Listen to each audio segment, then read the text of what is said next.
প্রিয় ষষ্ঠ শ্রেণীর শিক্ষার্থীরা, শুভেচ্ছা নিও। আজকে আমি তোমাদের 2025 সালের বাংলা বিষয়ের নতুন বই চারুপাঠ থেকে কবিতা অষ্টম অধ্যায় পাখির কাছে ফুলের কাছে এর অনুশীলনী থেকে সমাধান করে দেব।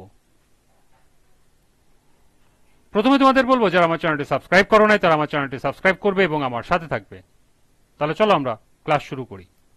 কবিতা অষ্টম অধ্যায় অনুশীলনী। প্রথমে রয়েছে বহু নির্বাচনী প্রশ্ন।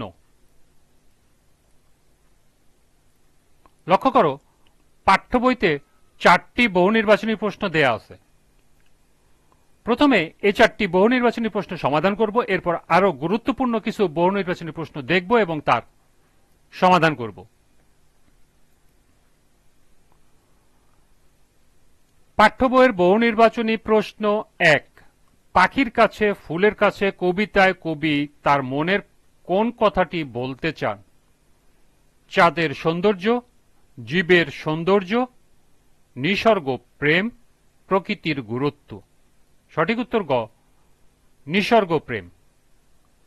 2। পাখির কাছে ফুলের কাছে কবিতা অনুসারে প্রকৃতি মানুষের আশীর্বাদ, পরমাত্মীয়, শেষ বা সর্বশেষ আশ্রয় বা আনন্দের উৎস। সঠিক উত্তর খ, পরম আত্মীয়।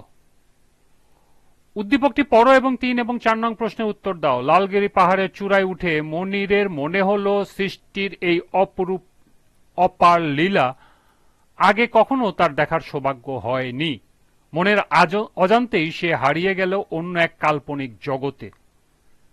সৃষ্টির রহস্য তার মনকে আবেগ আপ্লুত করল। তার ইচ্ছা হলো প্রকৃতির কাছে হৃদয়ের অব্যক্ত কথা প্রকাশ করতে।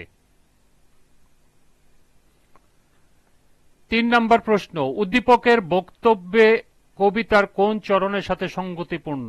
পাখির কাছে ফুলের কাছে মনের কথা কই।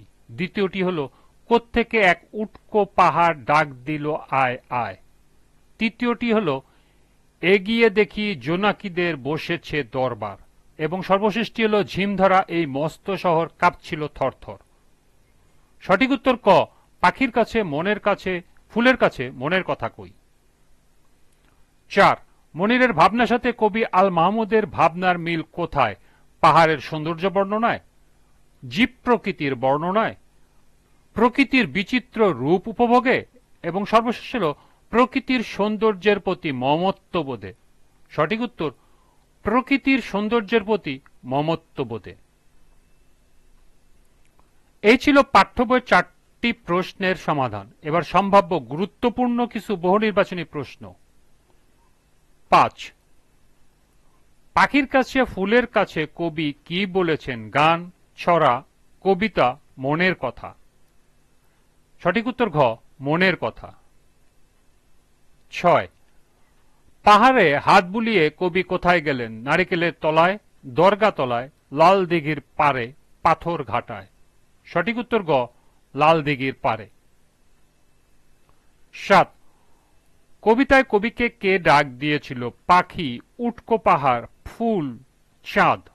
সঠিক উত্তর খ, উটকো পাহাড়। 8। কবিতায় কাদের দরবার বসেছে? পাখি, পাহাড়, ফুল, জোনাকি। সঠিক উত্তর ঘ, জোনাকি। 9।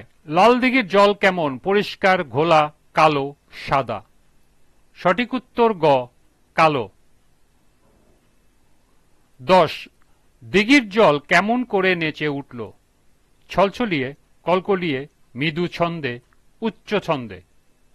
সঠিক উত্তর খ, কলকলিয়ে। 11। কার কথায় ফুল পাখিরা সব হেসে উঠল? পাখির কথায়, গাছের কথায়, দিঘির কথায়, কবির কথায়। সঠিক উত্তর ঘ, দিঘির কথায়। 12। কবির কাছে চাঁদটাকে কিসের মতো মনে হয়েছে? ডিমের মতো, থালার মতো, নারকেলের মতো, ডাবের মতো। সঠিক উত্তর ঘ, ডাবের মতো। 13। উটকো পাহাড়ের কবিকে ডাক দেওয়ার মাঝে কি ফুটে উঠেছে? মানুষের প্রতি প্রকৃতির মমতা, মানুষের প্রতি প্রকৃতির দুর্বলতা, মানুষের প্রতি প্রকৃতির আহ্বান এবং মানুষের প্রতি প্রকৃতির ভালোবাসা। সঠিক উত্তর গ, মানুষের প্রতি প্রকৃতির আহ্বান। 14, জোনাকিদের দরবার বলতে কি বুঝিয়েছেন? জোনাকিদের সলা পরামর্শ, জোনাকিদের রাজসভা, জোনাকিদের বিচার কার্যক্রম, জোনাকিদের আনন্দ আসর। সঠিক উত্তর ঘ, জোনাকিদের আনন্দ আসর।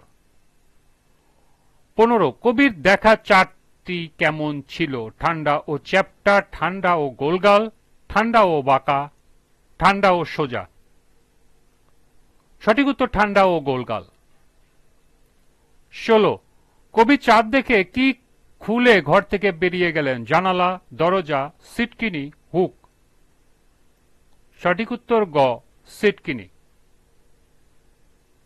17, দিঘির কালো জল কবিকে কি লেখার ভাঁজ খুলতে বলল? প্রবন্ধ, উপন্যাস, গল্প, পদ্য। সঠিক উত্তর ঘ, পদ্য। কবি পকেট থেকে কিসের বই বের করলেন? গল্পের বই, উপন্যাসের বই, ছড়ার বই, কবিতার বই। সঠিক উত্তর গ, ছড়ার বই। 19, আজ কাব্য কোথায় হবে? দিঘির জলে, রক্ত জবার ঝোপে, পাহাড়ের কাছে, জোনাকির আলোয়। সঠিক উত্তর খ, রক্ত জবার ঝোপে। এবং সর্বশেষ 20, কবি কাদের কাছে তার মনের কথা বলতে চেয়েছেন? পাহাড়ের কাছে, জোনাকির কাছে, দিঘির কাছে, পাখির কাছে, ফুলের কাছে। সঠিক উত্তর ঘ, পাখির কাছে, ফুলের কাছে। এই ছিল পাঠ্য বইয়ের 4টি সহ সর্বমোট 20টি বহু নির্বাচনী প্রশ্ন এবং এর সমাধান।